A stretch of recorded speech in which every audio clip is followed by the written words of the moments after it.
Right here with Richmond Foster head football coach and athletic coordinator Shaun McDowell. How you doing today, Coach? Man, I am great. I'm fired up to be here with you. I miss our time, so I'm glad we're able to connect this way since we usually connect a lot during 7-on-7 and stuff during the summer. So it's good to see you. Good to see you too. How's your family holding up with you around so much? Well, they haven't kicked me out yet, but I think it's been a great time. I've really enjoyed this time with the kids and my wife and family, and finally got to do some projects I haven't been able to do, like plant some stuff in the backyard, and so I really enjoyed it. Now I'm missing the football team and my coaches, and missing all the soccer and baseball and track and stuff, but I've really enjoyed the time with my family. Yeah. So this pretty much hit right as the spring sports were really hitting stride. So, and of course, all those seniors that lost their significant portion of their entire senior season. Talk a little bit about the impact of that and what y'all might be doing to honor those kids. Well, yeah, it came as a surprise. I mean, we played some soccer games Tuesday night, soccer, softball, and baseball Tuesday night, and we had already been running some track meets, so we were just kind of getting started. And when it hit, it was kind of crazy. But overall, I think the seniors, first initial shock is like, oh my God, I'm not going to get a senior season, or everybody's like trying to figure out what's going to happen. I think they've really handled it well. I think the game kind of ends for everybody at some point, high school. And so you always see yourself being able to kind of maybe dictate that, or it ends, and nobody was ready for the shock of the end.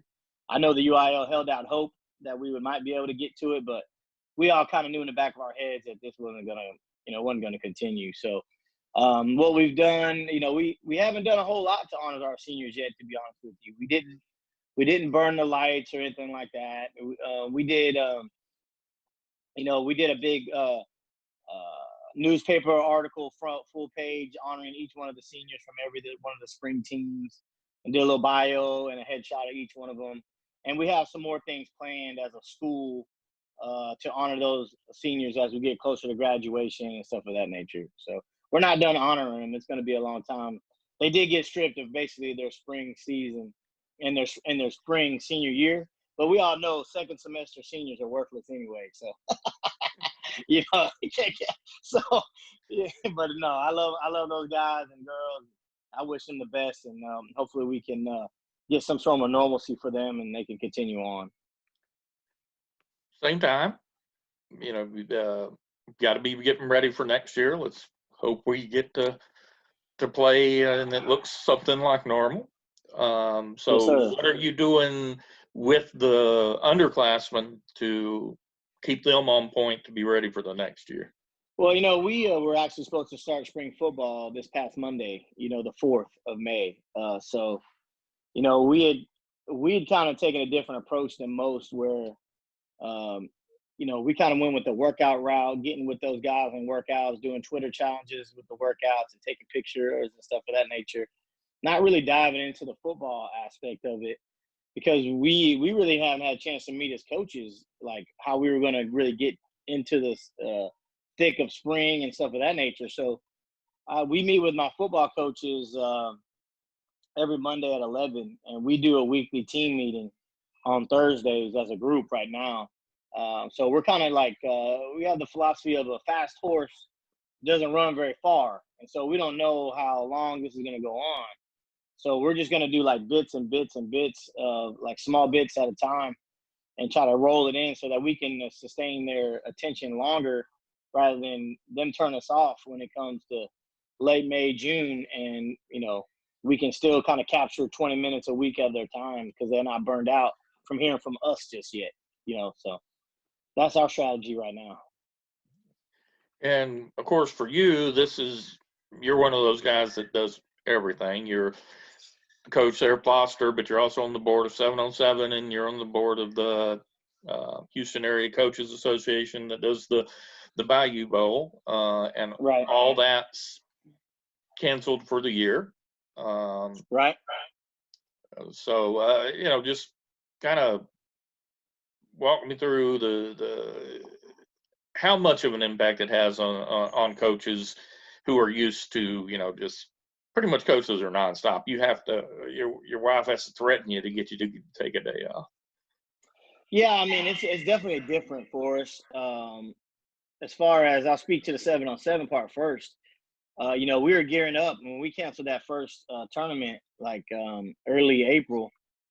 We kind of knew we always want to be in line with TEA and UIL. We always want to be in line with them, and then we also want to be, player safety is first and foremost with that. So it was a pretty easy decision to come down to it that if we couldn't get with our kids and get to doing stuff that would allow us to maintain player safety, that it was a no-brainer to go ahead and cancel it. I mean, it seemed like a hard decision, but it really wasn't, because player safety is paramount. And then once they canceled the spring seasons, it just seemed like a natural progression, because we want to allow coaches and kids to get their time back that they lost. And really 7-on-7 is a part of it, and they can do that on their own, but I don't know if we need to have anything organized at the time, because we don't know what it looked like, So I thought that was a pretty easy decision. And then for the Greater Houston Football Coaches Association, we missed out on some of the things that kind of get our association going, with the membership drive, where it's kind of like a coaches social. That usually happens around mid-April. And then we missed out on which we do our awards banquet, which we award scholarships and award trainer of the year and distinguished services and stuff. So we missed out on all that, but we're still going to award those awards. We're still going to give them out, and the scholarships. We might do some mailings and maybe some Zoom conferences. We're going to have a meeting next week to figure this all out, but we're going to still do what we do. And as far as the Bayou Bowl, I think that's the same reasoning that went along with 7-on-7. We don't know what it looks like. Like, if we can only have 5 or 10 people gathering at a time, or, the game was scheduled for June 15th or something. So, I mean, that's less than a month away, and we still don't have a direction or really know what it looks like to go outside. So if we can't practice football, if you can't practice, then there's no reason to play in that game either. And so there's a lot of resources that went into it that, it's almost a year out planned, and it just didn't come to fruition. So we thought it would be best that we cancel that game for this year too, and hope to get it next year. And for the Bayou Bowl, that's a pretty elaborate thing. It has the word bowl on the end, but you guys treat it almost like a college bowl game, or a college all-star game. Yeah, we treat it like, actually, you're right, it is treated like a college bowl game. Like, the kids stay in a hotel, the coaches are staying in a hotel with them. There's 2-a-day practices, 3-a-days. There's an abundance of food. You'll probably put on weight there. Media obligations. They get gear. It's on TV, Houston area TV.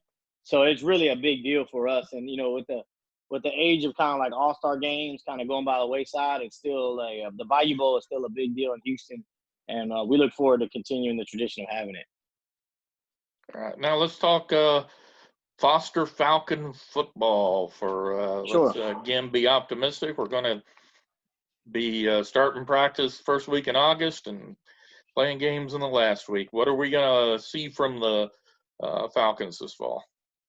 Well, we still got a lot of heavy hitters, which we think, we really enjoy the kids that we have. A lot of our kids, there's about 4 or 5 of them that have been 3-year starters for us. Cody Jackson, Reuben Fothery, Tyler Onyedem, Mason Moore. There's a bunch of kids. We have a great nucleus returning from last year's team. It's going to be hard to replace a lot of the kids that we lost, like, Chidozie Nwankwa or Dot, that's going to Houston, and our quarterback Ryan Stubblefield is going to East Carolina.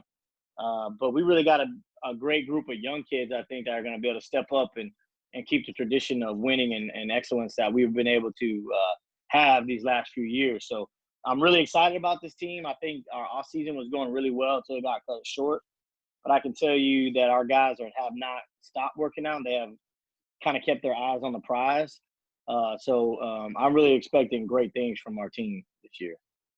Once again, in a very tough district, you do get away from Shadow Creek, but your reward is you get Manville.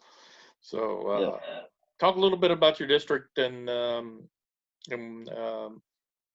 you think that's going to play out. I think losing Shadow Creek, obviously they were the cream of the crop. We had our chances, didn't take advantage of it, but hats off to those guys.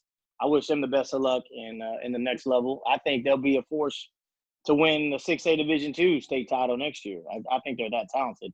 But our district, I think, has lost some heavy hitters in Friendswood and Shadow Creek. But I think Katy Pato is going to be really, really good. Angleton and Manville are excellent. The rise of Hightower is coming on. I really feel like it's going to be about a 5 or 6 team battle for 4 spots. And so I still think we're the class of Region 3. I think we got the best schedule and the best teams in all of Region 3 in our district. So I think the teams that come out of our district we'll probably see everybody again, So, I'm really excited. I think I would much rather play a tough schedule and have to play in and out every week than have a bunch of cupcakes, I guess, quote unquote cupcakes. But I'm really looking forward to it again. Manville is going to be a great team. Hightower, everybody. I'm really looking forward to playing them. All right, Coach. Well, thanks for taking the time out to talk with me today, and definitely hope to get to see you, your Falcons in the fall. Yes, sir. I appreciate it.